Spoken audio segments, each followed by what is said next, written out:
let's make a primitive snowman. And this is a modified pattern.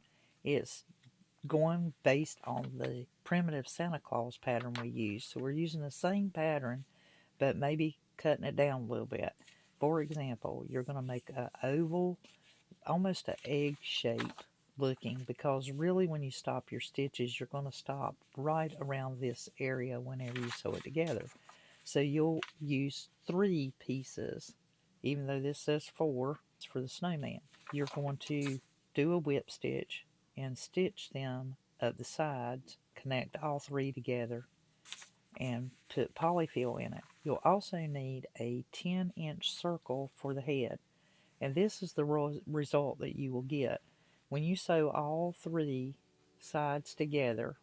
And this is just a whipping stitch. I start and I go all the way around and I pull it together. I leave it open down here, stuff it with polyfill, and then I pull it and stitch it together.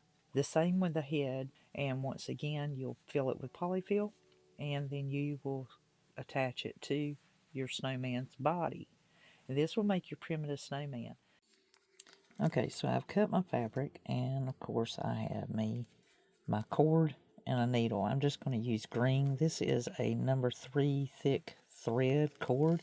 But you can use twine, you can use cross stitch thread, whichever you have. Cross stitch thread is really, really good for this. And we're going to sew this together. Now, you'll have 3 pieces that are cut, and they are, oval in shape, of course. And just sew your panels together. You can just basically start down here at the bottom. I always go in between my fabrics with my needle. And this is a slow sew. And once you bring it up and you got your knot on the inside, so that's gonna just keep it there. It just gets out, keeps it out of your way. I always go back through, so I have that little stay. What you want to do here is to give that look that I'm going for, about every little 1/4 of an inch, you're going to bring your cord up through it, and you'll basically be making this whipping stitch. So we'll go back up again, and I'll do this off camera because this will take a moment to get up all these sides. But you see this beautiful little stitch you'll have, and so as you go up, just keep bringing it up the side there, and try not to pull it. If you pull it too tight, it's going to draw it up. We don't want that. Just try to keep it straight and keep your thread smooth, and just have this beautiful little whip stitch going up the edge there. And this might get a little ravelly, and that's okay too, because it gives it that primitive look that we're going for. But you want to make sure you come in at least 1/4 of an inch, and just stay all the way up, and you'll go all the way up here to the top, and then stop. Because we've got to be able to draw these closed at the top. So just continue to stitch till you get up to the top. Then you can knot that, then go over here to the other side and stitch this one. So at this point, I need to coffee stain my primitive snowman. I've got his head on, and I've got his body. So the next thing you will need is pick you out a fabric that you really like, using the same circle that you created his head, and gather it together and polyfill it. And this time, the other circle is going to be the brim. So you're going to make one that's like the head for the top, and then the other circle, you're going to draw it up to where it looks floppy on his head, just like that, kind of a floppy hat. And you just kind of will pull it up until you get it to overhang the amount that you want. Not too much, not too little. This one will only have, or we're going to make him a carrot looking nose. And so I'm giving you the basics for the hat top, and then the brim of the hat will be the same fabric, but you'll just pull it up and stitch it to this ball till it flops over as much as you want it to flop over his head. and you just have to judge it, and then that way you can go forward and do that. Since I've already went ahead and made mine, so we could go ahead and do the rest of it, the decorating and really fixing him up and then doing his nose and so forth. I wanted to share the pattern with you so you could see what I did, and you can cut this down even more if you want to, but as you can see, this makes you a fairly tall snowman and making it really vintage prim looking. So you'll have your primitive snowman.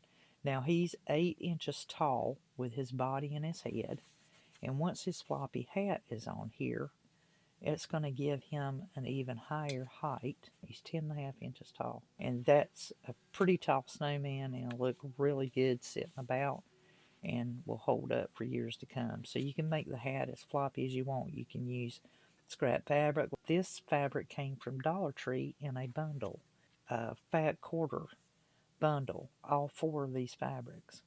And you won't need a whole lot. I used, I still have over half of that fat quarter left, just a little bit. And I got all of this, plus I've made patches for the Primitive Santa Claus. And I'll put the link to the Primitive Santa Claus in the comment box down below. So next, we're going to work on this Primitive Snowman. The coffee grunge recipe that we'll be using, you'll find a link in the description box. It's a video here on the channel for this coffee grunge. This one is very, very dark, so I'll actually take this strong strength, water it down a little bit, and then I'll do my entire snowman. So that'll get you started to that point, and then the next step, we're going to start decorating and making him look really, really primitive. So go ahead, make your snowman, his body, his head, and his floppy hat. And then we'll do his nose. And I just use a chip brush that I got from Dollar Tree, and I just place it on there. Just take your time, and I weakened this one down from its original strength. It's a real strong mixture, and that way when I weaken it down, I know I have plenty, and I can make more if I need to. And this just gives me the right amount of what I need. It don't take a whole lot, and whatever you do, make sure you have your something laid down so that you do not splash this everywhere and stain everything, because anything it comes in contact with, it is going to stain it very well. You will not have a problem in application. It's just a real easy way to go, and you don't have to get it soaking wet. That's the idea. The stain will do that. Now you can pre-stain your fabrics and let them dry before you stitch them together, but I find that either way works just as well, and a lot of times I like to go ahead and get the project going, and then I can stain it, and it really gets those darker, deep hues in there from the gathering of the fabric and where it's bent, pinched together and creased. And then of course I can do my threads as well whenever I do that, and I don't have to go back and redo them. So that makes it real easy. Of course, you can always use a Ura or a off-white thread if you like. And so it happens pretty fast, and he dries pretty fast. I like the fact that I don't have to wait too long. It's real pleasant to work with because you got coffee and cinnamon and all kinds of spices to make this grunge recipe if you follow the one that I give you. And it just just a very short period of time, you'll have your fabric done. Let it dry. Maybe fix you something to eat, or catch up on something real quick. Check your emails and things. You can speed up the drying process if you feel like you need to. And then I will do the bottom too, simply because I want it all to be prim looking. Any dripping or splashing has plenty of room. And what I don't use, I just put back in my bottle, because I've prepared this recipe with a fixative of say, but it doesn't really go bad because all the mixture of the herbs and spices in there preserve it. They work as a preservative for the fixative part of this recipe. So it will keep. This has actually been made since last year, so it's over a year old what I'm using, and I'm still using on the same mixture I put together. I just made me a plenty amount when I make it because I make it really strong, and then I can water it down to make it the color that I'm going after. And once you've worked with it, you kind of have an idea of how dark it's going to be, what your results are going to be. And then those creases, they get real dark. Then you have your runs that get deeper too, so you get a lot of different textures and stuff. Now the upper part of this is not even going to be seen, but I assure you, if you don't color it and you prim everything else up with the Grunge recipe, it'll be the one part that peeks through. So I found it's just better to go ahead and do it all while you're at it, because that one spot will be the one that you're having peek through white, and you're like, it just doesn't match, and then you got to get all that back out again. So just go ahead and take care of it right away. Okay, so I've come up with different options that I'm going to use on my snowman. You guys know I'm a fan of bells, so I have my safety pins with my bell. I'll show you how I did that. It's really easy because the little tiny black safety pin, you can get those, and there's a multitude of them, so I just put them in this bottle to keep them corralled. And I already know I'm going to need 2 of those, because all you have to do on these is put your bell through it. So let me give an example. I found these picks at Joann's. They are already rusted. Saves me a lot of time and energy.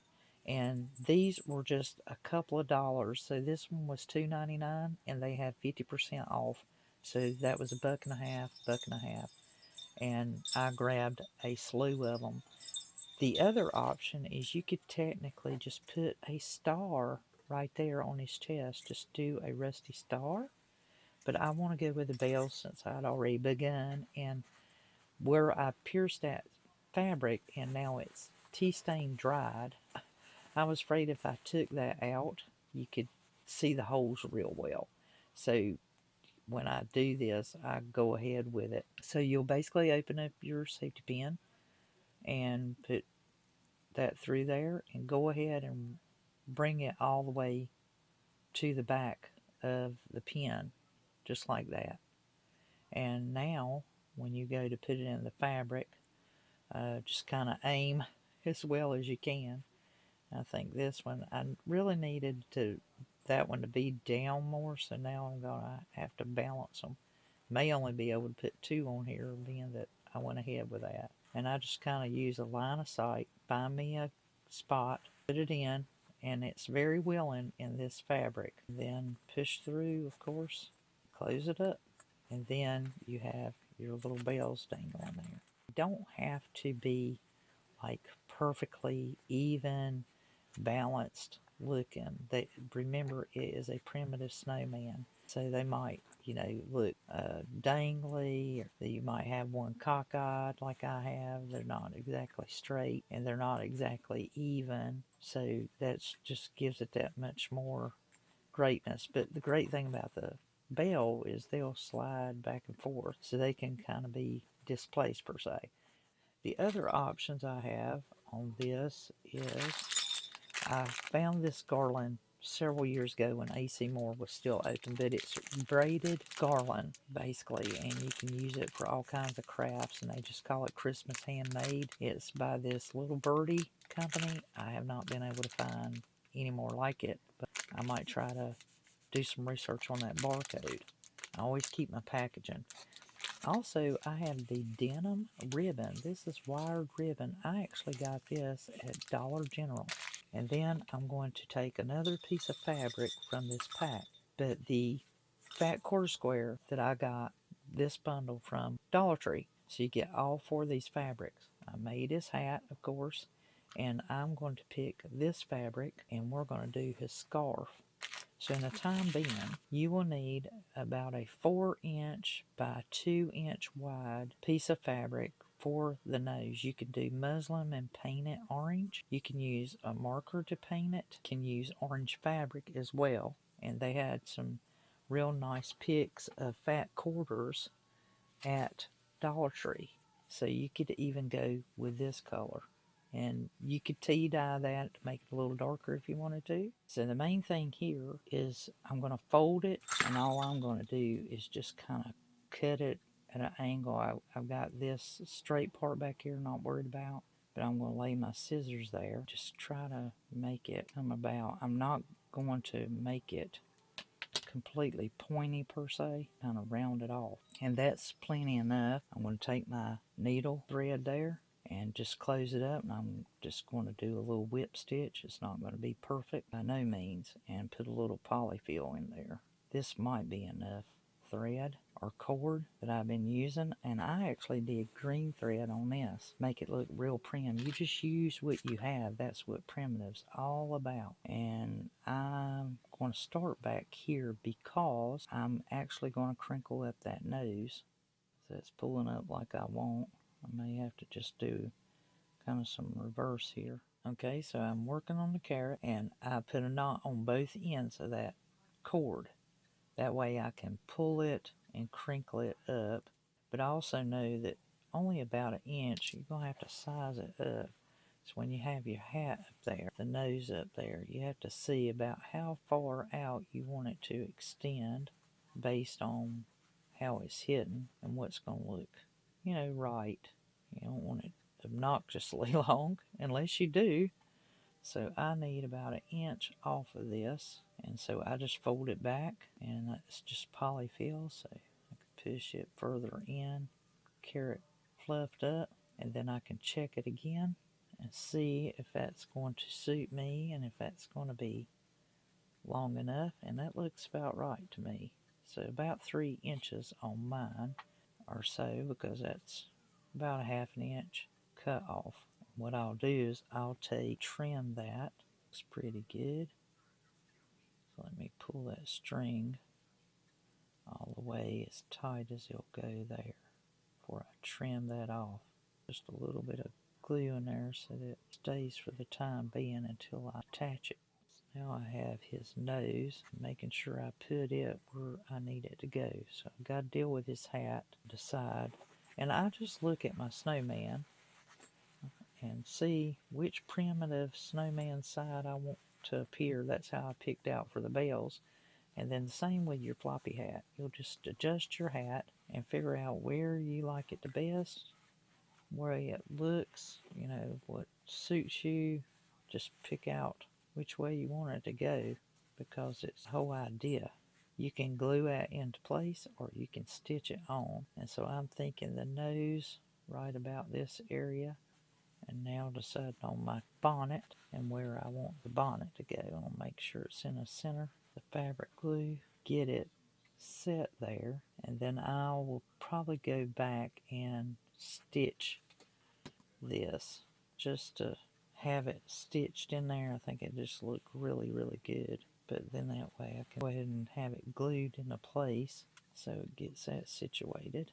Make sure it's centered. So that glue will set up pretty good and fast. So there we go. We got his hat attached. And then if you wanted to, you could go right in there with your cord and give it a little bit of stitching down around there. Just tie it in, and you can do just a few pieces. Go underneath, of course. You don't have to be perfect. Just something to make sure that you got it good and anchored. I do it for extra security, because if somebody picks him up by the head, which is commonplace, it's usually what happens with snowmen when they have a little floppy hat, and then that way there's just a few stitches in there for some insurance. And trying to go through that glue, I might have to come out a little further past that glue. As you can see, I'm literally just putting a few stitches in there, because that's about all we'll need. They'll hold for many, many years. That's the thing about making handmaids, is they stay around for a long time and become very valuable and treasured, because they're valuable when you make them, and they become even more valuable. They never lose their value, no matter how old they get. The older they get, the more value they have. So our snowman looking pretty cool, and then the hat will pitch up even more if you want it to.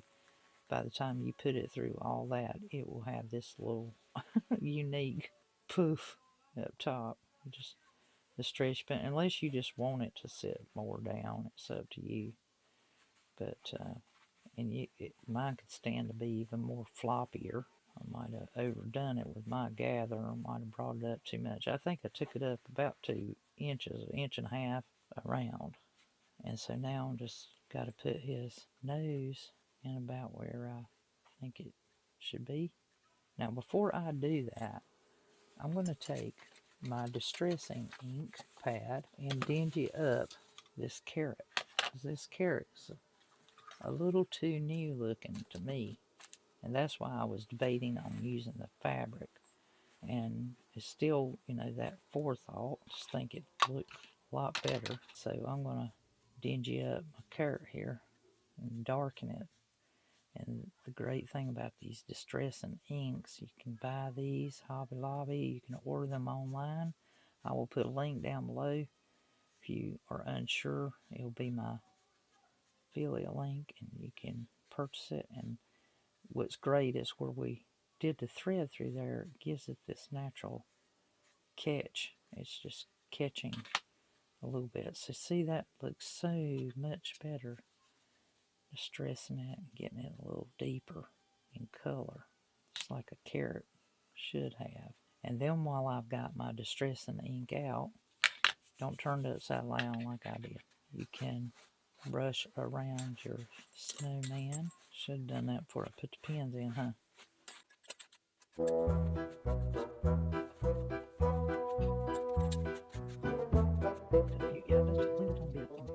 Now, that looks so much better. And that carrot, you could do some more. Get that distress ink on you. It's on there. Now we got to glue carrot on here. Might overdid it with my glue there, but it'll work out. Spread it out. Get the rest. Get it held there. So places on there so it looks like genuine carrot. Kind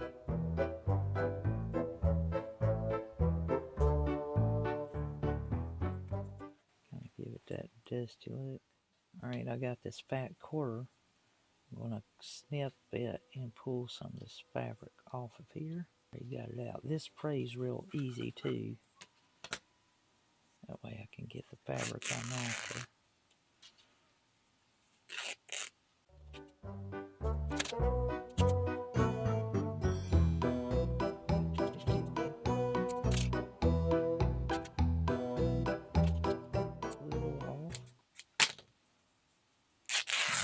More narrow, and I may try to, I want to add this denim in there if it'll look right. We'll see. Try it out. Make it longer.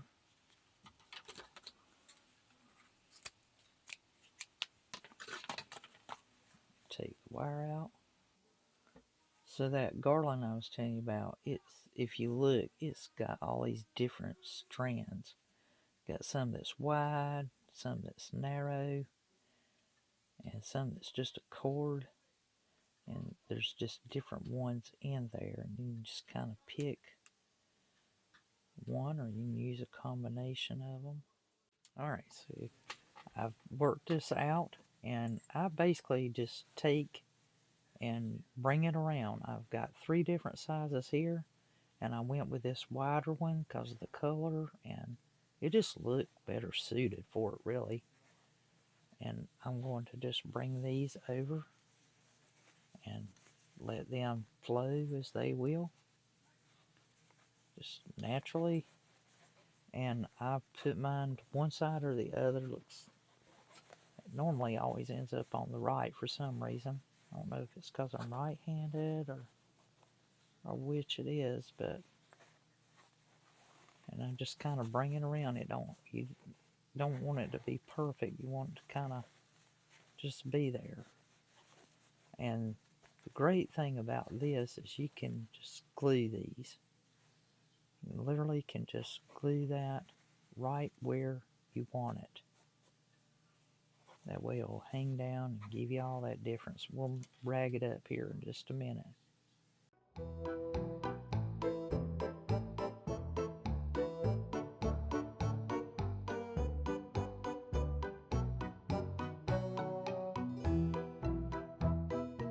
Looks so spiffy. Just look at how gorgeous it is.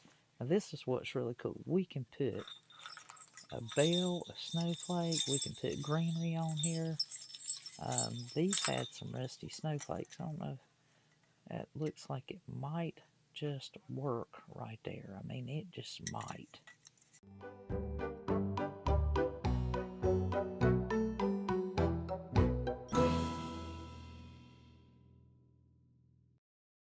Now, on the rest of this, which I need to glue that down a little more, is where it's folded there. And we want, on this one, I'm going to, you know, per se, unbraid it. That's what I love about this stuff. I want to try to find information about it, and I'll put it in the description box underneath this video so you can find it. These right here, I can ruffle this out or tear it a little, try to give it a nip.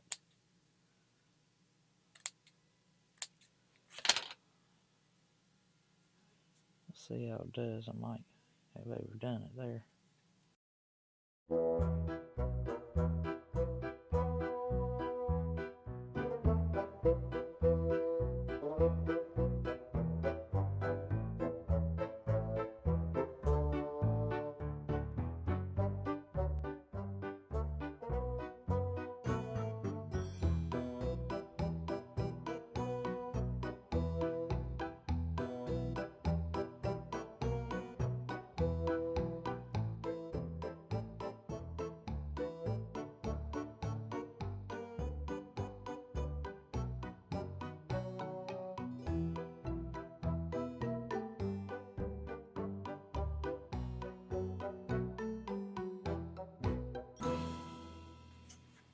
I think it looks really cute, and I will also stamp him back here on the back. I'll put my initials and the year as well. So let me fix him a tag for his name.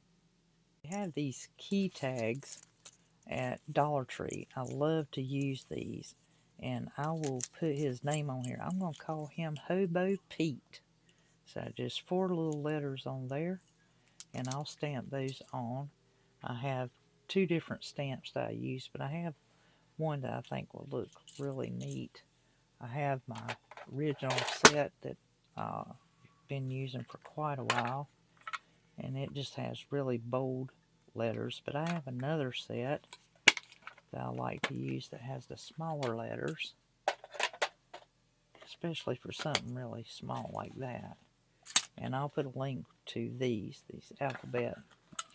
They're wooden, and these are super neat to use. And I can stamp that on there and distress that with some ink pad. And then I will probably just take the wire that's in it and just string it through the fabric and just hang it right on there. Hang it up kind of high, and we'll have Hobo Pete ready. And he looks pretty good. Hope you enjoyed making him.